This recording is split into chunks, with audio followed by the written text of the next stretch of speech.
Hi, it's me, Chris Harder, and welcome back to the final episode of Season 1 of Showboys, the podcast bringing you a glittery, gritty, full frontal glimpse into the world of boylesque. What is boylesque? Well, I think we've found out a lot over the past 13 episodes, and yet I feel as if we've only begun to scratch the surface of this male-presenting strip and the tease. And that's had me thinking lately, and I also might have had a margarita, but a lot of the time, both performers and audiences ask the question, what's the difference between classic burlesque, or what many people think of as a Dita Von Teese-inspired striptease with a beautiful gown, and elbow-length gloves, and that vintagey pin-up style hairdo, and neo-burlesque, which started in the late 1990s and is thought to encompass everything from a performance form that is more inclusive to a stripper shaving their head and duct taping their entire body to, ironically, Dita Von Teese. And I know this isn't a hot new take, but since its inception in the mid-19th century, burlesque has continued to reshape itself, all the while confronting whatever taboos or social norms happen to currently be dominating our culture. And if anything, I think that's what first attracted me to burlesque. It was and still is an invitation to explore this sexy, weird, rough, dazzling, enchanting, and demented art form with my own body and point of view. And I guess I'm saying all this because no person or even entity gets to control what happens next to burlesque, not even Cher or Christina Aguilera. I think all we can do is try our best to entertain and enlighten and empower our audiences, and ideally leave the form at least a little better than when we first found it. And my guest today is a perfect example of the many performers who are doing just that. Not that he's leaving anytime soon. This person elevates the category of triple threat to a whole new level. He acts, he sings, he strips, he produces, and in a certain neighborhood, 8 times a week, he can be spotted prowling, baby. He is a beast in the best possible way on stage, and yet somehow a Prince Charming in public. Sometimes he takes you for a ride on his personal pony. Other times he gives you the straight up shaft, you dirty motherfucker. He's the king of the jungle, the current reigning queen of burlesque, and in general, a regally sweet person. Please welcome to the Showboys stage, Samson Night. Yeah, I've listened to all of the episodes that you've released so far, and I have to say that is probably the thing that I've been most excited about is seeing how you were going to intro me. So thank you for that amazing intro. Oh, my pleasure. I mean, I really love coming up with these intros. I feel like that's kind of the host responsibility is setting the audience up for the performer as best way as possible. And I don't know, it's really fun to bring in people that I get to work with and, create titillating reviews for you. So I'm glad you like it. That was amazing. I'm going to have to record it and give cue cards to people now. Yes, I have actually sent them to a few performers, so I will forward it on to you. That's wild. Yeah. How are you doing today? Yeah, I'm really good. It's coming off the day off for us Broadway folk. We went to go see Barbie last night. Yeah, so I'm doing good. I saw it a few days ago too. What did you think? I love it. Well, how did you like it being like a real life living Ken doll?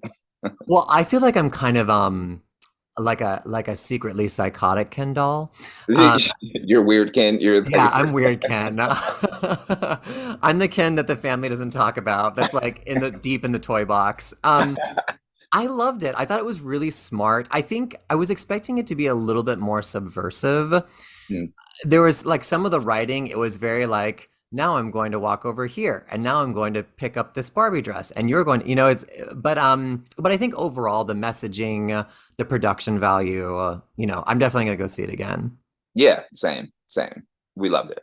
We went with my son. So Margo and I went with my son, and loved it too. He can't wait to go back. So Yes. Did you have Barbies or Kens growing up? yes. Well, I guess not like proper Barbies. Like I didn't grow up, we were poor. So it's like we got like like we went to yard sales and got dolls. But my aunt like loved to, and Margo and I were actually just talking about this last night when we went to go see the movie. It's like my aunt like really encouraged, like she saw that I liked playing with dolls. And so anytime Hmm. that she saw one that she thought I might like, she picked it up for me. So yeah, I grew up playing with Barbies. I love that. I had a grandma, a glamma, who would send me dolls as well.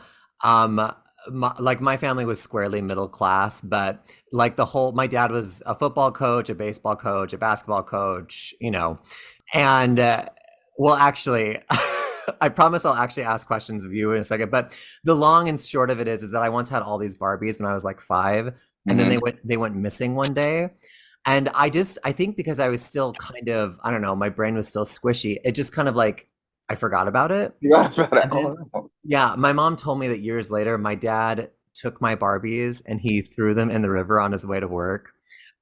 Which I know it's like such a, and now people listening are like, oh, so that's why he's the way he is. But uh, yeah, I mean, it's fine now. My dad and I are close, but Yeah. yeah, it was kind of one of those watershed moments. I mean, having grown up in the Midwest, also, I get it. You know what I mean? Like Yeah. squarely in the middle of Indiana. So it's like, yeah, no, I get it. Had similar experiences.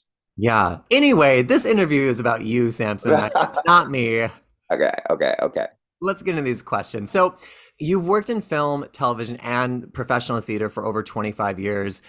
What made you get into the performing arts in the first place, and what have been some of your favorite roles? So I happened upon theater kind of accidentally. When I was my freshman year of high school, I guess the short of it is my freshman year in high school was the first year that they did away with zone schooling in my neighborhood. And so you kind of got to test into which school that you would go to. And so I tested like really high in like the language portion of the test. So they sent me to this one particular school and into the foreign language magnet. Mhm. And so I was like, I don't even know what, like other than Spanish, it's like, what do I know about any like, foreign languages? So I picked the most random thing on the list, which was Arabic to be taking. And so first 3 months of school, we ended up not having an Arabic teacher. And so they put us all in like holding classes and they put me in beginning choir. And in beginning choir was also, who is now my mentor. She also ran the theater program and she kind of locked onto me for some reason, and I just never left the theater department. Like she introduced me to theater, and I was in show choir, a whole green sparkly vest and everything. Like that was my intro to theater, and I just completely fell in love with it. And my sophomore year was the first time that I actually saw a proper theater production, and it was a touring company of Les Mis, which to this day is my favorite show. But there was this black guy who was playing Javert. He was an understudy. I wish I could remember his name, but he was playing Javert, and I was just completely awestruck. And I was like, I didn't know that black people actually did this for like a living. But Mhm. here's this guy up there who looks like me. He's killing it, and like I want to do this too. But in Indiana, I don't know what your experience was, but like pursuing theater or anything theater related, like as a career, was just not a thing. Like that was something looked at like you do that for fun. Like that's something that it's cute for you to do it for fun, but that's not something you go get a degree and you actually get a real job. So I actually taught preschool for 3 years and kind of moonlit as a performer, in the after hours for several years until a guy, the owner of this theater, the American Cabaret Theater in Indianapolis, downtown. He said that he asked me if I wanted to come and work for the theater full time. And so he said, I'll teach you how to do marketing for theater during the day, and then you perform at night, because it was kind of a rep company. So the actors actually ran the theater. And so that's what I did for 3 years before I moved to Seattle to do theater. And then, I mean, 25 years later is like 26 ish now. Like performing, some type of performing has been my only gig. Wow. Okay, there's so much there. Just to backtrack a So, little bit. That's amazing. So I love that the high school that you went to was like, well, we don't have Arabic right now, but we do have show choir. And those seem yeah, like, it was so random. It was like, this is a holding class for you. yeah. Yeah. Do you speak any Arabic at all now? No, no. Like I never took an Arabic class in my life. Like Oh, that was it. It's like I never went back to the foreign language magnet. It's like I stayed in the arts department, became a theater major in high school. So wow. I was gonna ask if you could say, "Come on, Barbie, let's go party" in Arabic, but I'll get someone else. yeah, yeah, I'm not that guy. So you said this Javert actor. Did you feel like you had were there other actors or roles that you saw played by Black men that were really inspiring to you growing up? Yeah, I mean, definitely. It's like once I opened that door, then like for sure, Ben Vereen is like a huge inspiration and like a huge inspiration for like some of my burlesque acts. You know what I mean? Ben Vereen. There's now Norm Lewis, Brian Stokes Mitchell. All of those people were like huge, and because they were baritones. You know what I mean? Like there were these big booming baritones. They sounded like me. You know, and that was like when they were still, this is kind of like pre-rent days, right? This is Yes. pre-rent. So when they were still doing, you know, the golden age musical theater, baritone was what you aspired to be. So yeah, those men were definitely like people who I aspired to be like. That's amazing. I just have this image of you though as like Angel and Rent. Like listen, listen, I'm not mad at that. I mean, obviously, Colin, like, I don't want to sing up there. So it's like, you know, Colin's like definitely that's one of my bucket.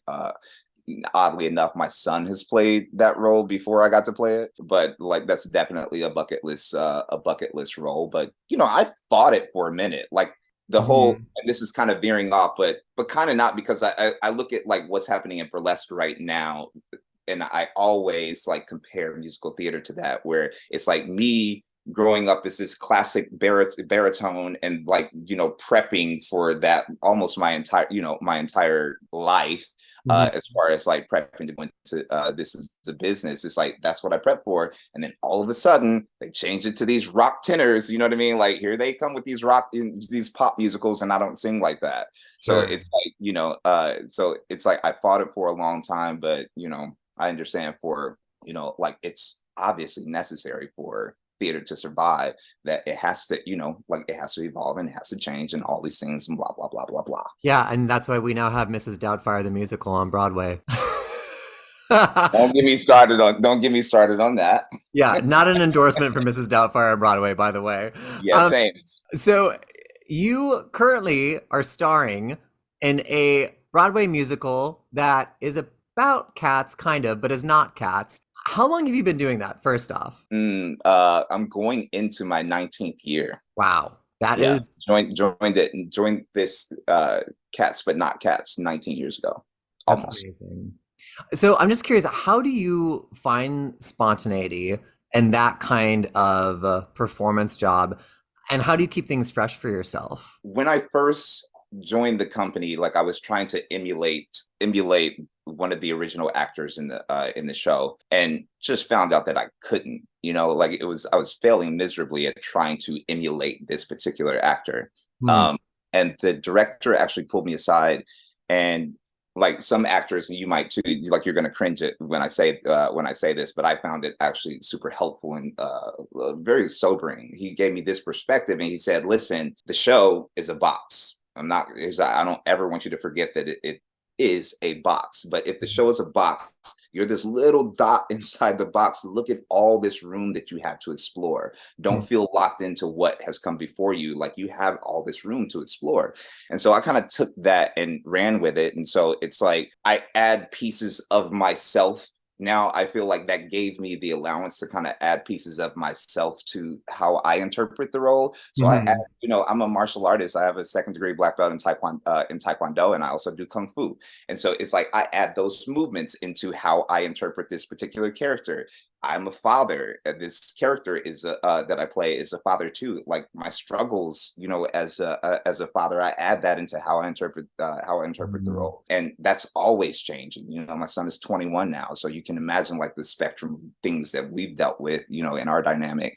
So I put all of that into my role. That keeps it fresh for me, also. And then like just kind of the general themes of community and service and all those things, those are really important to me. So I feel lucky that I get to to do a show that has that, because that kind of fuels me outside of the show as an activist also. So Mhm. but I always bring it back to that boy who was sitting in the theater for the first time and saw somebody who looked like them on stage. So that boy, who was me. Like I always know that there's going to be somebody in the audience, and specifically a little Black kid who is seeing this Black man up on the stage, probably their introduction to theater, and they're seeing, Mhm. especially now, seeing a Black man in a different light than they probably see on the news, and on TV, and this king, and he's noble, and he's like all of these things, and that kid seeing that image for the first time is definitely something that kind of flips a switch for me, Mhm. and helps me to keep it fresh and alive. Wow, that is so amazing. And again, I think also just speaks to just the quality of your character and your integrity as well as a person on and off the stage. Also, you're a black belt? I am, yeah, second degree black belt. I actually was an instructor in Taekwondo, ran a school, Doma Taekwondo here over in Astoria for 3 years while I was performing on Broadway. So it was like I would go and teach during the day and then perform at night. And it was just like, oh, it's like it was my outlet, like burlesque is now, you know what I mean? Mhm. It was very, very that. Have you ever seen Kindergarten Cop with Arnold Schwarzenegger? I have, yeah. Am I giving you those vibes now? Is it I don't like, know. did you see like a burlesque kindergarten cop situation? Yeah, I feel like it's time for a reboot. That's the musical I want to see on Broadway. Okay, I can see it. I can Kindergarten see it. Cop starring Samson Night. Just with all these kids. Listen, I definitely have my experience with working with kids. And the classroom, I always say anyway, like the classroom is like a big stage. Like Yeah. kids are like the most honest audience that you will ever get. They let you know when you're flopping like right away. So, Yeah, I was talking to Mr. Gorgeous about this because he also was right. a kindergarten teacher, I think. Yeah. I, for like 1 week, was a substitute teacher, a teaching assistant in a kindergarten class, and Mhm. those little shits wore me out. I'm telling you. And then once you're like that, and I was the only guy in the school. So it was Mm. like, it was, and I hated that they set me up to be literally the kindergarten cop, like bad cop is like, you're Yeah. gonna go down the Mr. Stevens room, like, so it was like always like I got the kids who the school deemed, bad Oh, or problematic. And I loved them. Like, and they, yeah. like I know who those kids are. I was that Yeah. kid, you know what I mean? No, totally. What was the journey then from this expansive performance career on Broadway and film and television into burlesque? What was it like seeing your first burlesque show? Wow. Okay.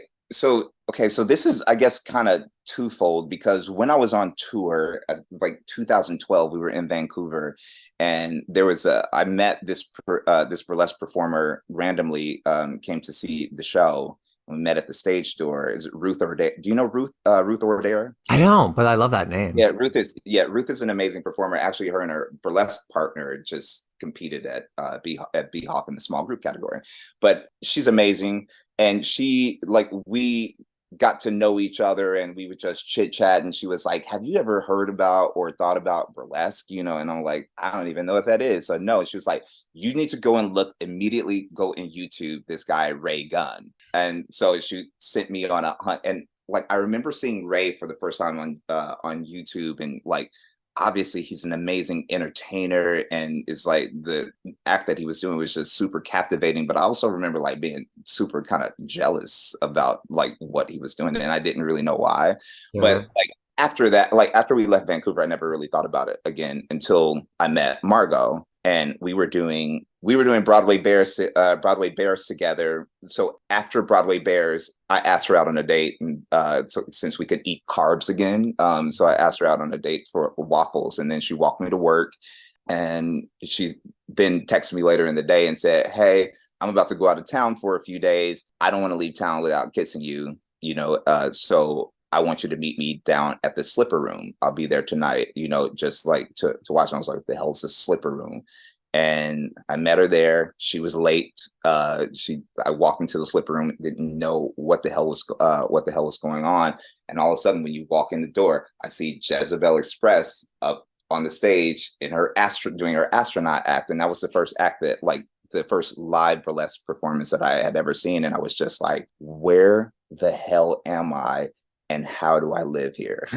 So like, Yes. that was my first burlesque experience, like proper burlesque experience, I'll say. I love that. And for those listening that aren't aware, I've talked about the slip room, but the slip room is this. Well, actually, how would you describe the slip room, Samson? I mean, it's like, I feel like, so slipper room, I feel like, is my home. Like, I call that my home base, Mhm. but it's like literally like this haven that's like equal parts vaudeville house. I don't even really know how to explain it. Like, I don't know how to describe it, but it's like right now, especially, it's variety, it's vaudeville, it's comedy, it's burlesque, it's juggling, it's magic, it's like all of these things in like in one small little compact space. And it's interesting because I feel like the slipper room and the people who go there, like, New York is interesting because I don't feel like we have like a proper dedicated burlesque audience, but Mhm. I feel like the slipper room kind of creates those people when they come to see a show there. So I don't really know how I would describe it other than that. No, I think that's perfect. Yeah, to me, it's like it definitely is the clubhouse. Yeah, It's the home base for so many performers, and it's kind of like the biggest, smallest stage in New York City. It's like this yeah, little jewel box of a theater where like pretty much anything and everything can happen in one night. and So, it usually does. Yeah, and it usually does, especially as the night goes on and the yeah, audience and the performers get more drunk. yeah. So, for those of people who have not seen a Samson Night performance yet, how would you describe your own approach and aesthetic on stage? I mean, honestly, I think it depends on when you catch me. You know what I mean? It's like, and Mhm. that's honestly by design. It's like, I think one day you might get some nerdlesque. Like one day you might get a classic bump and grind. Like you might get a comedic. On one day a comedic act, and then like something that might make you cry. You know what I mean? And I think Mhm. like the thing that is unique about me, I guess, and that ties all of those things together is like that I really enjoy being able to put emphasis on a story of Yeah. my acts. And also I really love like thinking up an act and then creating a clever reveal for it. Like the reveal of the tease is a thing. But I mean, like the reason, like I said, that I'm even doing burlesque is because of Margo. So it's like my identity was kind of tied up in her, like in what she was doing, and she named herself Margo Mayhem because it's like literally like you never know what you're going to get. And I think having been tied up into theater for so long, where people write these kind of archetypes that you have to fit into, Mhm. having to fit into like one particular framework is like, that's the Samson Night experience, I guess. Yeah, that's a really smart way of saying that too, because I feel like I definitely think that I have like a personal aesthetic, but something Hmm. that's really wonderful about burlesque and nightlife performance is that you don't have to be the kind of actor that you were trained for by your teachers or the kind of singer that you were told you had to be. It really, yeah, the form is really pliable, and I think it's Yeah, constantly kind of evolving. yeah, Therefore, we as performers get to evolve with it. yeah. Yeah. What was your first act? My first act was actually the duet with Margo. The reason why I'm even doing it like is because she approached me and was like, and we swing dance together. Like that's something that we Mhm. really love to do and that we had been doing. But she was like, I want to submit to B-Hop. I don't want to submit as a soloist yet. Will you do this duet with me? And I'm like, and at that point, like, Chris, I'm already like, I've already seen you perform. Like, several many times, you know what I mean? Like I've come to shows like literally like running out of the stage door from my day job and then coming to watch, burlesque at night. And I was just very happy and content being burlesque super fan. But she was like, do this duet with me. And I was like, okay, but I'm never gonna want to do a solo or whatever. And we submitted, to Behoff, got in, and I was hooked. So I text her one night and was like, hey, I think that I just bought a trench coat on Amazon, and I'm going to do a act to Shaft. And she was like, what does any of that even mean? And so my first act was this kind of homage to my mom. I was raised by my grandmother, but whenever I would go to my mom's house, which was kind of chaotic, she would have like these kind of card parties and stuff where it was just always really noisy.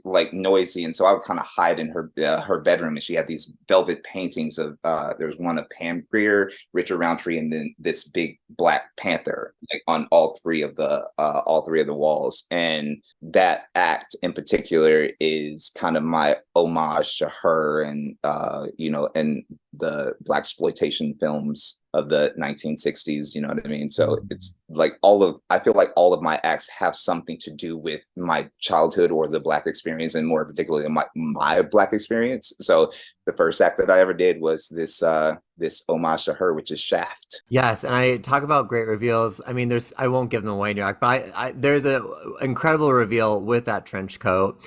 And also, I just want to give a shout out to Margo Mayhem. And you both won Best Duo at Burlesque Hall of Fame when you competed with your act, right? Yeah, we did. Yeah, we won best small group. Right. And we were supposed to. I mean, we were supposed to compete. I guess in 2000. When was that? 2008. 2019, and then Margo got got a show, and so we had to pull out, and then the pandemic hit, and so then we were able to submit again and then get in, not this past VHOP but the year before, and we won best small group. Yeah, I love that act too. It's so sexy. That was our first act, and like the evolution of that act is just wild, because when she first came to me and said it, like she already had this idea in her mind Mhm. about like you're going to be this evil puppet master, and there's going to be these ropes that you control me with, and blah blah blah blah blah. I was like, let's rethink this dynamic. Black man, white woman, he's controlling her with ropes. And I was like, let's not do it. Let's just rethink of how this is how we can make this something that is not going to be problematic. Sure, yeah. And Why then it not? ended up being this beautiful thing, so. Yeah, well, and also I feel like you have a good act when performers stop to watch from behind the curtain, and Yeah. everybody definitely stops to watch. Yeah, Aw. Well, uh, thanks. of course, yeah. So we kind of touched on this, but I think all burlesque performers or male burlesque performers in some way comment on or subvert masculinity in their acts, even whether it's intentional or not. And I know I do that, like, like I take a Ken doll archetype and flip it on its head, or, a Yeah. cowboy and make it Liberace. I'm curious, how do you feel like you interpret masculinity on stage? It's yeah, you do it so well. Like it's clear, like you have such a clear, like it's always clear what is happening when you're on stage. It Uh doesn't always feel that way to me, so I'm glad to hear you say that. it does. It always reads. It always reads. Big fan, big fan. But it's interesting. There's this picture of me, and this is probably like my favorite picture of me, and I'm about 7 years old. And it's kind of a blurry picture, but whenever I think about burlesque, it's like I'm always chasing the boy who's in this picture. I'm 7 years old. I'm standing next to my grandfather who's sitting in this rocking chair, and I have my hand on one hip and then my other hand here in like this sassy Betty Boop like as pose, and I have this tank top on that says sports 3 times on it. You know what I mean? So it's like I feel like the two sides of that coin is something that I'm always chasing Mhm. in how I present burlesque and masculinity, like down to how I chose my name. It's like people are like, oh, Samson Night, the luggage, and it's like, well, Samson Night, the mineral, the stone, actually, which is, which is what the luggage is named after. And I don't know why, because Samson Night is this mineral, this stone that looks hard and metallic, but it's actually, is very malleable and is soft to the touch. And so Mhm. it's like, that's who I feel like I am. It's like the outside appearance may look, like this thing, but I'm definitely going to give you a softer version of what masculinity is or can be or not, and have the make spaces for other people to do that too. So yeah, I think that is how like my masculinity shows Mhm. up. And it's interesting because like Veronica Viper, who's one of my best friends, like we talk about it all the time. And I think that, my gender expression and how I identify don't always line up. But I Mhm. think that I'm one of the fortunate people who like and I'm conscious of it, but it's like I'm fortunate in that I look like what society says that I look like, right? Like I have that privilege. And so every opportunity that I get, I want to flip that on its head so other people don't have that, have to have that same struggle, who are not as privileged or fortunate or not as privileged as I am. Yeah, no, I totally hear what you're saying. And yeah, I think that I definitely get that from your acts. And that's why I say too, I think sometimes even if performers don't even realize if they are like subverting those kind of expectations of us, like just by the act of undressing on stage and Yeah, revealing right. aspects of ourselves, Person, yeah, yeah, yeah, it completely brings this different lens to our bodies and the way the world sees us and categorizes us. So. yeah, yeah. Well, this kind of ties in. Someone once said, "You're born naked and the rest is drag," and I think it was Shakespeare. Um, I think it was Shakespeare's.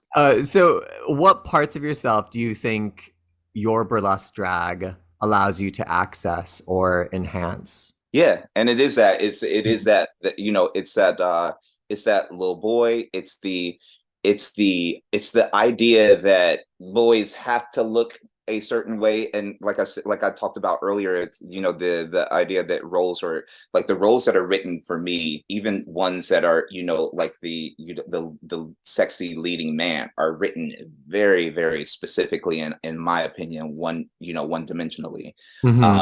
and I feel like when I'm doing burlesque, like I'm allowed a space to access that without it being dangerous to somebody else, not to myself. Like I'm me personally, like I'm a sensual person, I'm a sexual person, but I know that like if I express that in a way that is like people are scared of that. And I've actually experienced that, when I've go-go'd at Slip, which is why I don't particularly like to go-go, at least there. But it's like it's a space where I get to express those sides of me without caring. Like I really don't care what other people think about that, Hmm. and that is not a space that I get to experience often, where I just don't have to worry about how other people are viewing me. Yeah. Thanks for saying that. That all makes sense. Have you ever go-go? I'm totally gonna switch. I'm totally gonna take a left turn here. Have you ever go-go'd or stripped anywhere? No, I haven't. Like so I've done like the go-go sets at and that's the interesting thing. I mean, since you asked, like I definitely have not stripped, but the go-go sets that I have done at Slip, and it happened twice. And so like the first time that I go-go, it was for Ben and Josh's show. And Hmm. I go and like literally nobody came up to like tip, and I asked Margo, I was like, and she was like, well, maybe you're just moving too much. You're moving too much. Like just kind of stand still. So next time I just kind of just step touched up there, still nothing. And so I asked Veronica, I was like, Veronica, I'm looking at people. I think that they are scared of me. Like I think that people are scared of me. And she was like, let me watch. And so she watched, and she just watched other people watch me, and it was and she was like, yeah, you're right. She was like, people are terrified to come up there. And I think that it's like, there's something about go-go dancing and even stripping, I feel like, where that fourth wall doesn't exist and that exposes both the viewer and the performer, right? I think that there's a very kind of naked energy between the two parties, that all of a sudden I'm now this huge black dude taking off his clothes, which can be scary, like what I talked about before. Mm-hmm. So it's not something that I particularly like to do. It's like I like my narrative driven acts, and Yeah. yeah, that's where I am. I don't know how you feel about that. I used to like make a big part of my living from go-go dancing. Yeah. And I think, I'm like a smaller bodied white man on stage. And a lot of the times, like here's what's interesting to me though. And, I love that you're sharing all this because I think, again, I would imagine that the way some people view you and expect you to express your sexuality as a tall, muscular black man is very different from how they view me and expect me to express my sexuality. Mm-hmm. And, I think that, which is, I guess, just to say, I love that burlesque gives people the opportunity to say, actually, this is how I'm going to have you gaze me. And, Mm-hmm. you're welcome to join, or if not, you can find something else. Right. Yeah. Also, I was never really a go-go dancer. I was more of like a go-go step and touch. I smiled. I I let people touch my butthole, and that That was how was I got through in my that was the thing. life. Listen, gotta have a gimmick. It's Oh yeah, hands on. That was my gimmick.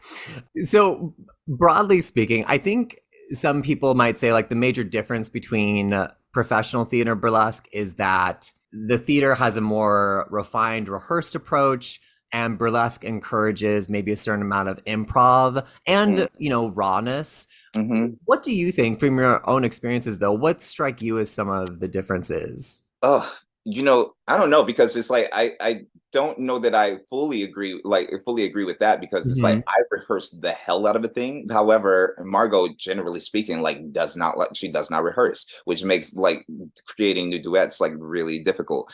But but I rehearse a lot, and I definitely think that there are skills that are transferable, but I don't think that all the skills are transferable. Like we've seen it, like we know a lot of people in the burlesque in the like the theater community, the Broadway community, who come in, and because they have that background, think that they can do burlesque, right? And it doesn't quite hit the nail on the head. I always compare it to, there are certain TV and film actors who come to Broadway who are not great, who we love watching on TV. It's a skill, like not all the skills are transferable. But I guess the main difference, or at least for myself, is like something like I said that I already touched on, is like there's definitely something to be said about being able to escape in a scripted role, Mhm. right? Like from theater, there's being able to kind of escape and put on this cloak of who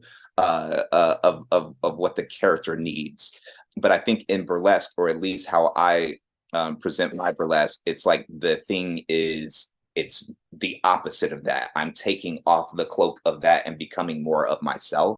And so I think Mhm. that those are the two things. And there's definitely, like it doesn't hurt to be to have a dance background, but sometimes, being a dancer can hurt you because you over choreograph and over dance things, right? It's like being an actor, doesn't hurt, but sometimes maybe it does like make you overthink your burlesque act. So it's like I think that the skills are like that there are skills that are transferable, but they live in the kind of this gray area. I don't know if any of that made any kind of sense. No, it doesn't actually. Yeah, it's certainly, I mean, I shouldn't say that the difference is rehearsal because there are plenty of performers who do rehearse. I love that. You know what's so frustrating is I think Margot is a great performer, and like people who do have like a trained dance background, I think I'm not the kind of performer who's gonna be like, "Oh, I'll just improv the next four counts of this." Like Me that would either. be yeah. And literally, as I'm saying that, there's like Night at the Roxbury music playing outside my window right now. But um, yeah. So I think like you're saying, burlesque does kind of live in this gray. I guess maybe one difference, and this is changing with theater, is burlesque to me is always kind of like an eye contact sport. So you are always like breaking the fourth wall very intentionally.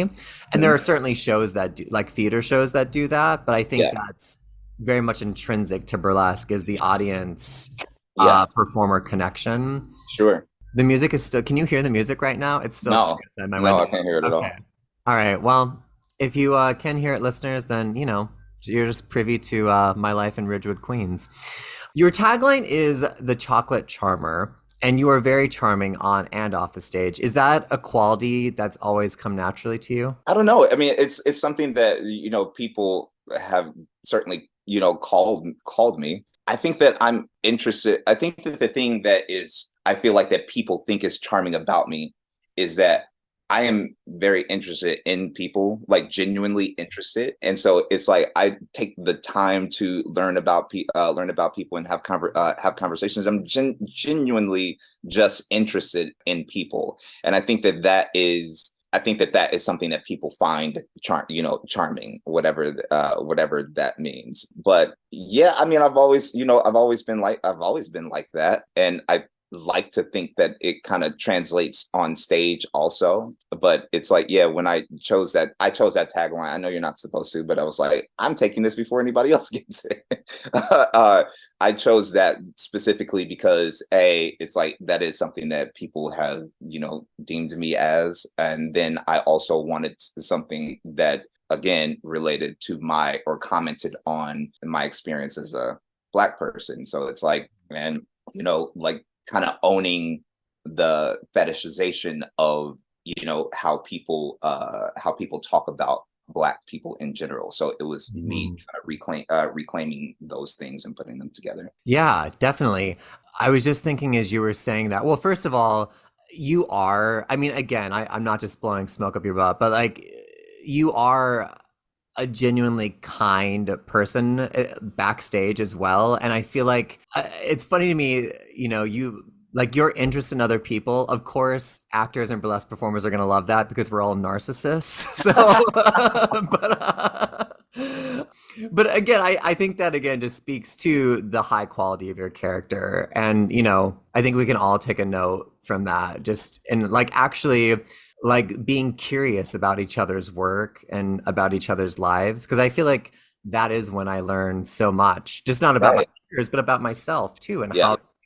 how I reflect into that. So Listen, I'm not saying that it's completely like for anybody else. It's like it's also self-serving because I do feel like it adds to me as a human. I was like, just taking the time to sit down, like you find out so much. There was this performer, Jimmy Guilford in Indy, who was this old R&B singer, and he was blind, like he was blind and he had to have his glass of whiskey. He couldn't see. Like he had this famous thing that he would say. He was like, I don't need to be able to see. All I need to know is how many steps it is to center stage.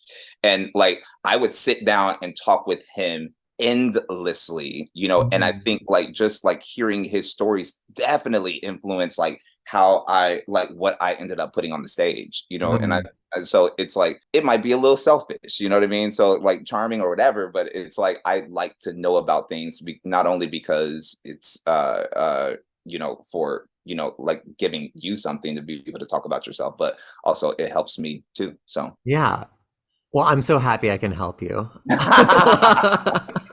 It also made me think, I don't know if you ever got this in acting classes or acting school, but I had this, I had this Meisner acting teacher who Mhm. was kind of like a Canadian B film star at one point, and she was great, but she was kind of manipulative as well as many acting teachers tend to be, and she always kind of liked to tout that like, this idea like you either have it or you don't, you know. Mm. And I think sometimes people also feel that way with like people either have charisma or they don't, and I always hate that. I mean, I think there are some people who just live more authentically in that part of themselves. Mm. And I was just wondering, as someone who also teaches and has been around so many other performers, is there any tips or ways that you help people kind of unlock or find that in themselves? I think you nailed it because it's like, what is charisma anyway? I don't think like we've put this like mystique on it because I think that like that's dramatic. You know what I mean? It sounds dramatic and it sounds unattainable, something for you to reach for. I think it's Mhm. become like a money making mechanism for a lot of people. But it's like, what is charisma anyway? The people who have charisma or that it thing are the people, like you said, who have figured out how to tap into what they uniquely bring forward and be able to present that in an authentic way, right? And that's literally it. Whenever you see a person who, like, think of your favorite performers, and I always say this anytime that I teach, it's like, think of who your favorite performers are and what it is exactly that you like about them. Because the thing is that we do is we end up like I did, like we try to emulate that on stage. But the thing that draws us to that person is the fact that they are living their authentic selves on stage. That is what draws you to them. Yeah. So it's like the thing that I always say is like, find out, like, there's nobody who can do you like you can do you. And like, I always give the example of, I was in an audition for, I don't remember what the play was, but the director was also directing a movie, and so he held like a few of us. And you know how cattle calls are. It's like you end up going there, and every single person looks alike, right? And so there's all these 6'2", 6'3" Black men with, you know, curly textured hair, with, you know, like a nice to medium build. Like, we all look alike. What sets us apart? What sets you apart when you're in a lineup like that, right? What is it that sets you apart? And so the director he held 4 of us back, and, you know, he was like, well, can you do this? Can you do this? Can you do this? All of us, yes. Can you do this? Can you do this? Can you do this? Yes. Well, do any of you tumble by like any chance? And it's like, yeah, I tumble or whatever. And in that moment, like, that's what set me apart from that. But also, like, when I got to know the director, he was like, I knew it was going to be you from the jump. He was like, I'm sorry that I took you to those things, but it's like, I was drawn to you as soon as you walked into the room. And it's because of me being able to live my authentic self. So that's what I tell people. Find out what it is that you bring, and then live in that truth and bring that every time. That's what makes people want to watch you. Yes. Oh, 100%. And I was also talking to Ray Gunn about this because I feel like, you know, lots of people think of him as being very, like, sexual, sensual person on stage. Yeah. But I think he's also just struck me as always being so confident and confident in his work, whether it's like more of a straight up strip or something more avant-garde. And that confidence in yourself, whether or not you even always believe it 100%, like, finding ways to exude that, I think, I know, is what always draws me as an audience member. So yeah, and it's different for everybody. It's like what makes me confident is being prepared, you know, and so that is the rehearsal, you know what I mean? But like, what makes Margo confident is knowing that she can, you know, do the, like, when she's not feeling like doing this one step, she can do another one, you know, like, knowing that she has a framework and can improv and stuff like that. Like, that's what gives her a confidence that it's going to be different and amazing every single time that she does it. So yeah, I love that. I was gonna make a joke about my confidence coming from rhinestoning my butthole, but I haven't. I don't think that's a joke at all. I don't. Yeah, maybe. Well, I don't I know. think that's art. So this year, you competed in what has been a long-standing competition at the Burlesque Hall of Fame, but which has recently been changed to M Exotic World, and you were crowned Queen of Burlesque for 2023. Can you just talk about what has the experience been like? What has it meant to you? And yeah, let's stop there. Yeah. Oh, where do you even start? It's let me start here. The competition itself was amazing. Like, a group of performers, and this is not a charming quote. It's like legit. Like, we had a group chat where we would talk, and we were trying to get together to have breakfast before the competition. Like, legit, it was one of the most stress-free and warm and supportive environments that I've ever been in backstage. Like, literally every single person, there was no ego whatsoever. So that made and that felt like what the air of the weekend was in general. And then getting crowned was also kind of amazing, just because it's like, to have everybody, you know, all of your competitors just kind of rush as this picture that is like I mean, I don't know that there ever will be a more amazing picture than just like everybody just kind of rushing to hug me afterwards and just kind of lifting me up. I was not expecting to win by any stretch of the imagination with all of those people who we were competing with, but to have that kind of support felt amazing. Mm-hmm. The thing that didn't feel amazing was the stuff that came, was the stuff that came after. And, I understand, like we talked about earlier with musical theater and like this transition from these golden age musicals to rock, to these rock operas and pop musicals that came. It's like change is hard, you know what I mean? And Mm-hmm. I understand, like I completely understand that change is hard, but like the thing that was difficult is the conversations that happened. And I will say probably the hardest thing was that I don't remember very many people saying that I didn't deserve to win. The conversation was whether I deserve to be up there. And that was the pain, that was the painful thing, especially after, like knowing why I'm doing burlesque, so Uh-huh. for somebody to question whether or not I deserved to be there, not nobody said, oh, he shouldn't have won, or anybody who, won anything shouldn't have won. It's like, should they be there anyway? That was the hard and difficult thing to process, and put it set me in a really, really bad space for a while. Well, I think you deserve to win, and congratulations again. And also, I don't want to focus on the negativity of it because I think, Yeah, no, it's all good. Like I feel like I can talk about it now, like talk about it now from a, from a space that I wish that people were able to do this in general. It's like I think that once we are able to the how I was feeling about like the things that were being said like really had nothing to do with me, right? Mhm. And that's what's real. And so like now I'm able to talk about it because I know that those things had nothing to do with me, even though it felt very personal. Yes, and I will say, as someone who has competed before, there is always whispers in the corner afterwards about who people think should have won or shouldn't have won or should be up there or shouldn't be up there. And it's really such a disservice to the performers because,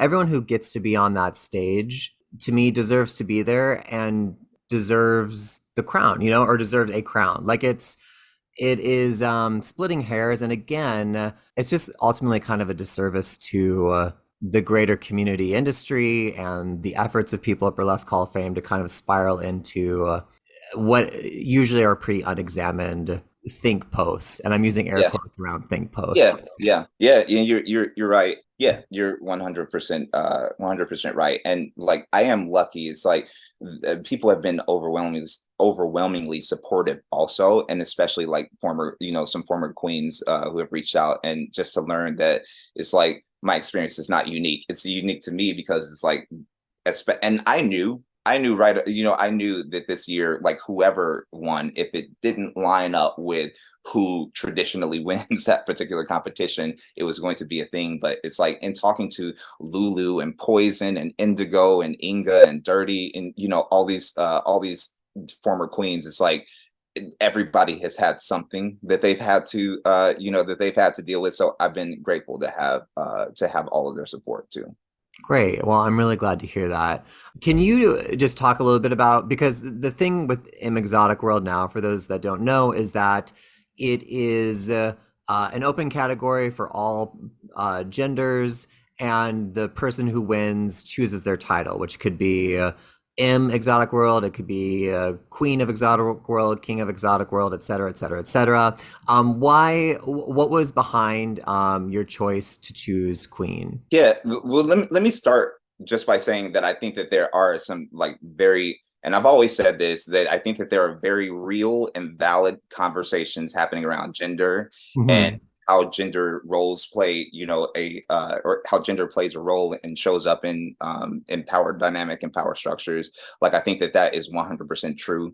And then B, I think also that B Hoff felt a need or felt inclined to like change it to what it is to be more inclusive and to acknowledge like the wide spectrum of people who do burlesque now and like how they choose to show up, right? And Mhm. so it's like both those things can be true. We can acknowledge both those things be true and know that the work still isn't 100% done, right?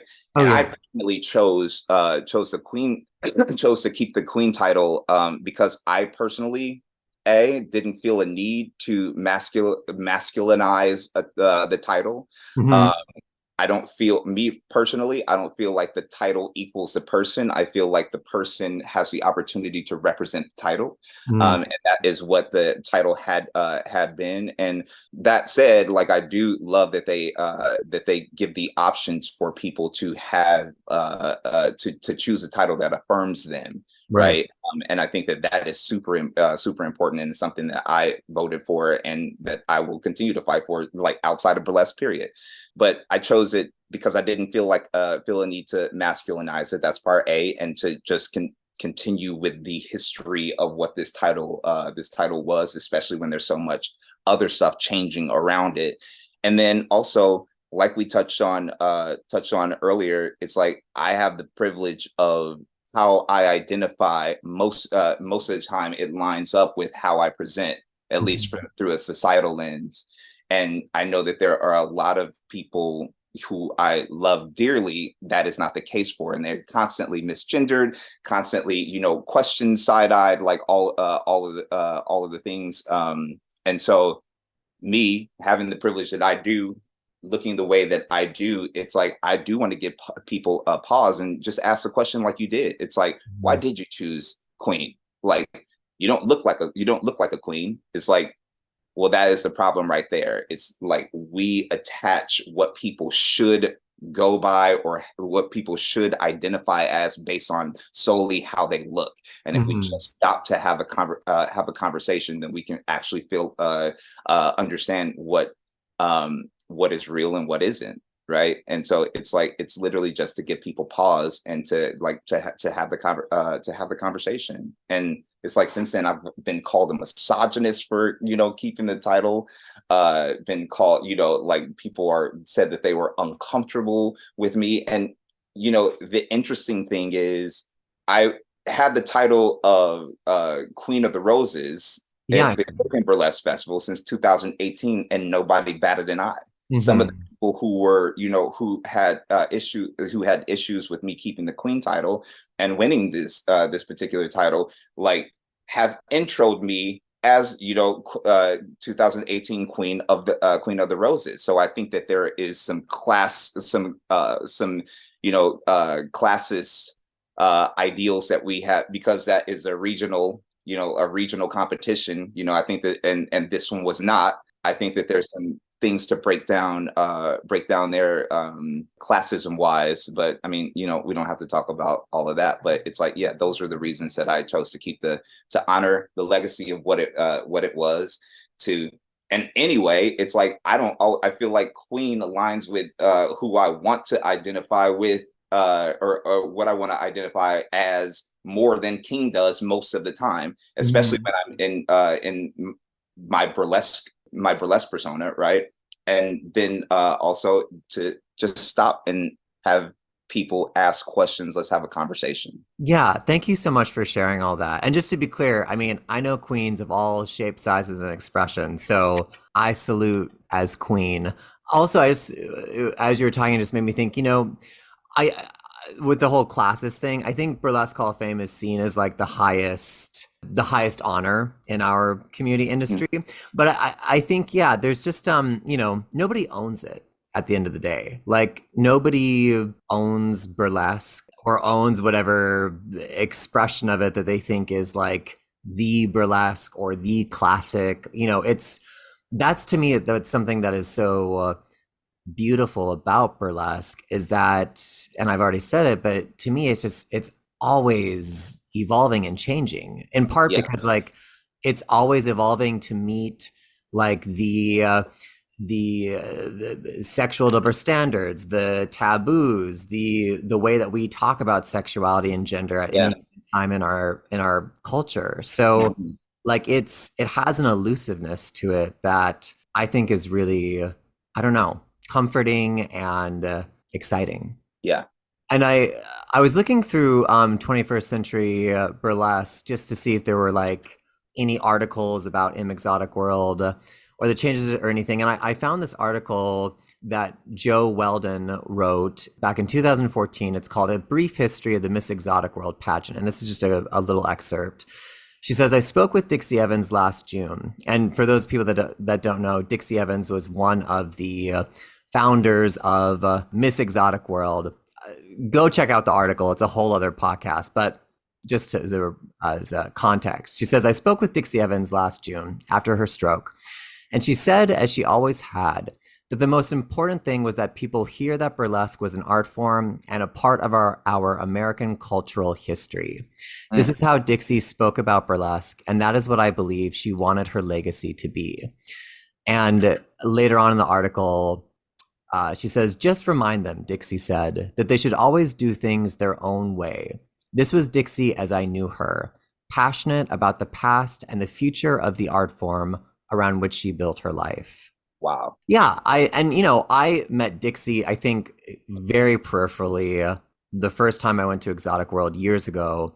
But, again, like, this is someone who, is arguably one of, like, one of the incredible legends of burlesque, and also just doesn't have any kind of possessiveness of this in these quotes. So I don't know. I think we can all learn from that. I think it's important. I think it's important. And I think that, like I said, many conversations can happen at the same time, but I think that we just have to be careful in how we have those conversations. It's okay to, to have dialogue and like to not be in agreement. You know what I mean? But I think how we have the conversations, I think, are a little contradictory to the end goal. And like a lot of the things that, were said, like this idea of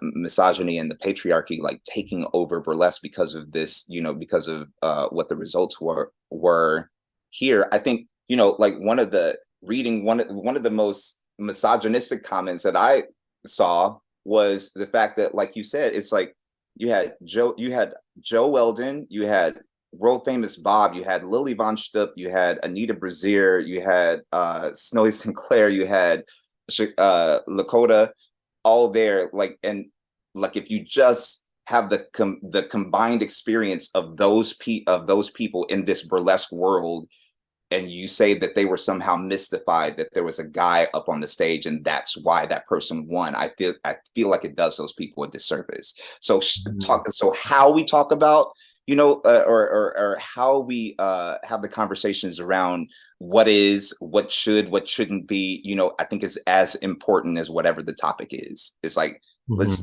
just have a conversation that takes other people into consideration, period, the end. Yes, 100%. Yeah.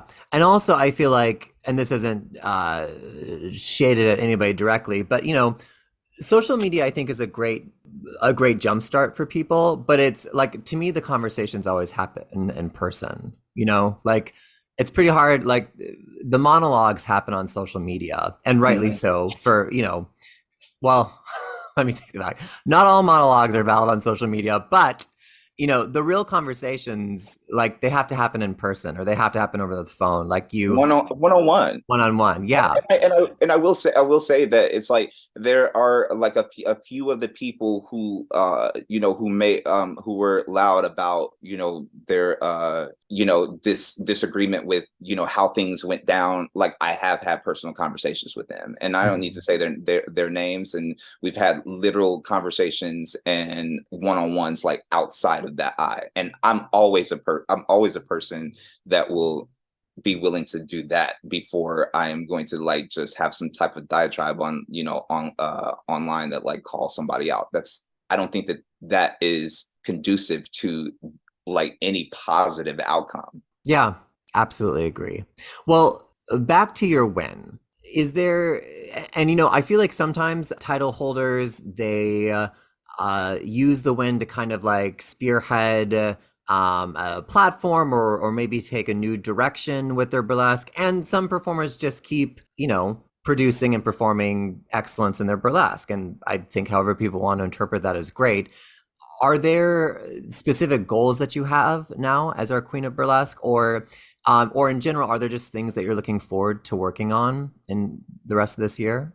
I mean, sure. It's like I think that, first and foremost, it's like I feel like even though I've only been here for like a short amount of time, it's like some of my favorite artists, like across any genre, like come from this space, and especially like having been able to spend some time and talk to some of our legends, who are still alive, and it's like my main goal always has, I mean, as much as I love to be on stage, it's like I also want to make sure that there is a space that like continues to help the space that preserves the legacy of people like that, people like you know what I mean? So it's like my one of my goals, and I have a few things that are already in motion that I can't really talk about right now, Mhm. to help increase membership, a huge membership drive coming up that I'm hoping to partner with a bunch of different festivals around the country to help with that. And then also it's like 100% of my merch for this year is going towards the Burlesque Hall of Fame, and I want to, Mhm. it's my goal to raise at least $50,000 for just through that. And then Margo and I are talking about producing a couple of fundraising shows that I also can't like talk about specifically in the in the future. So yeah, most of my efforts are going to go towards making sure or helping to continue, the work that other people have done, and making sure that the Burlesque Hall of Fame continues to be a space, have a space to preserve the legacy of us, Yeah. of this Yeah. art. Like Dixie said, like like you read, it's like that. If part of what we are fighting for is not that, then we have to like reevaluate what we're fighting for, right? If your argument, if your discontent doesn't have something to do with preserving like and to preserving the legacy of what the art is, then we have to reevaluate like why like your discontent, in my opinion. Yes, I agree. And, I just wanted to say, so I had Matt finish on the podcast recently, and, we had a whole debate over professional versus hobbyist. And I mean, I'm not going to get into all that. But one thing he did say that I very much agree with is, to me, a good entertainer, it's not so much dependent on how long, quote unquote, someone has been around. It's the quality of performance. And to me, especially, it's the integrity of the person, on and off stage. And so I guess my final thought on this is this, any kind of banter around, well, you have to be around for X amount of years or what, it's such a waste of time. Like I always think whenever I find myself spiraling on social media, I just think of all the costumes you could be washing right now. Think of all the think of all the rhinestones you could be adding. Think of all the Barbie's hairs you could be brushing right now. And that Right. usually snaps me out. Yeah, I agree. I agree with you there. Um, I agree with you there. And I did listen to you guys' banter about the about professional versus hobbyist, and it's an interesting conversation. Yeah. Well, and also 99% of the time, I don't know if this is true for you or not, but unless someone's questioning the integrity of my character, I'm not going to lose sleep over what somebody thinks about my burlesque. Yeah. Yeah, same. So, And like and literally like the only reason I did lose sleep is just like this idea like that I feel like I've created like or found, a home here that is, unique to me, and I never felt not welcomed mhm. until this particular moment. So that did make me lose sleep, and it wasn't so much a comment on my burlesque in general. It's just like on my person. So that was the thing Yeah. that. Well, I'm glad you're here, and I'm glad Thank to you. share, so glad to share this space with you. A couple more questions here. Actually, really just one. What does your son think about your burlesque? He loves it. Yeah. He actually came to Slip. There was this video, one of my most coveted videos. Justin, who works the door at Slip, actually sneak videoed him watching me on stage, and like the amount of pride and just like enthusiasm, and just like there's literally a moment in the video where he said, "That's my dad." And I'm like, oh, there's not a feeling like making your kid proud of you.